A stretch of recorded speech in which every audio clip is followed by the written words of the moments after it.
Shalom, Bapak Ibu, saudara-saudari terkasih, semoga senantiasa diberi kesehatan dan berkat berlimpah dari Tuhan kita Yesus Kristus.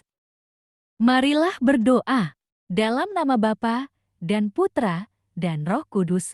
Amin. Ya Tuhan, puji dan syukur kami boleh mendengarkan dan merenungkan firman-Mu. Semoga kami dapat menjalankan kehidupan kami sesuai dengan firman-Mu.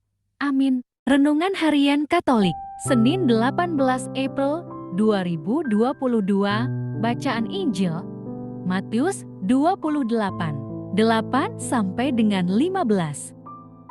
Katakanlah kepada saudara-saudaraku, supaya mereka pergi ke Galilea, dan di sanalah mereka akan melihat aku. Inilah Injil suci menurut Matius. Mereka segera pergi dari kubur itu, dengan takut dan dengan sukacita yang besar, dan berlari cepat-cepat untuk memberitahukannya kepada murid-murid Yesus. Tiba-tiba Yesus berjumpa dengan mereka dan berkata, "Salam bagimu."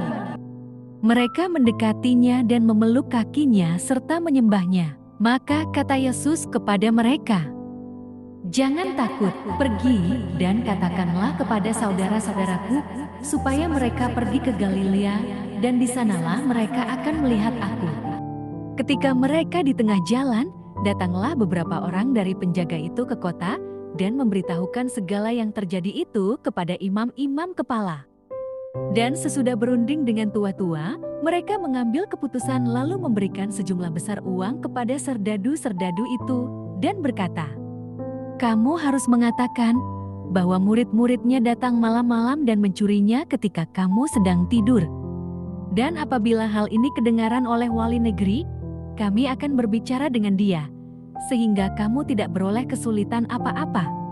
Mereka menerima uang itu dan berbuat seperti yang dipesankan kepada mereka. Dan cerita ini tersiar di antara orang Yahudi sampai sekarang ini.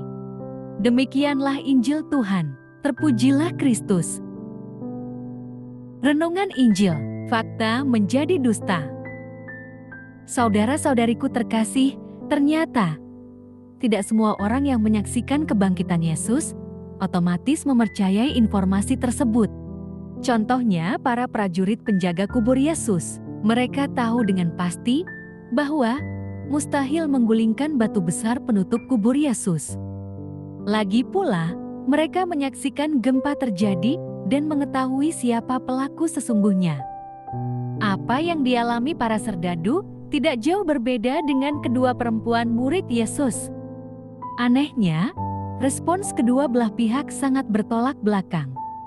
Beberapa prajurit penjaga yang melaporkan kejadian itu memilih cari aman dengan jalan kompromi. Dengan menyuap mereka, para imam berhasil mencapai titik sepakat untuk menutupi kebenaran yang sesungguhnya dan menyebarkan berita palsu hoax terhadap para murid Yesus.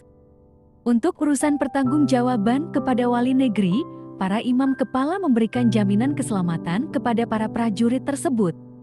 Sepanjang kesepakatan di antara mereka tetap terjaga dengan baik. Dan Matius memberi catatan di akhir perikop ini bahwa cerita dusta cepat menyebar seperti virus dan dengan gampangnya dipercayai oleh orang-orang Yahudi.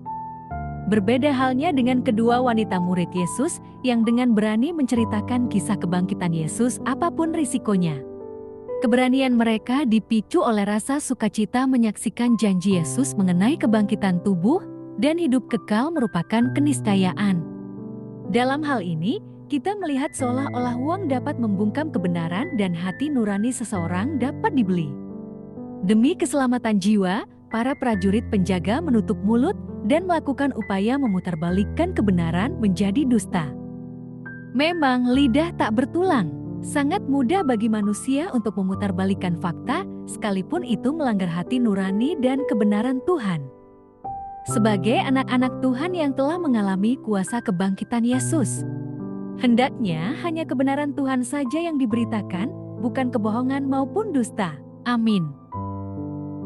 Marilah berdoa. Allah Bapa sumber pengharapan, Engkau telah mengikat perjanjian dengan semua orang melalui Yesus yang terurapi. Semoga kami selalu berpegang teguh pada Dia dan berkembang menjadi umat yang patuh setia. Dengan pengantaraan Yesus Kristus, Putramu, Tuhan kami, yang bersama Dikau, dalam persatuan Roh Kudus, hidup dan berkuasa, Allah, sepanjang segala masa. Amin. Dalam nama Bapa, Putra, dan Roh Kudus. Amin.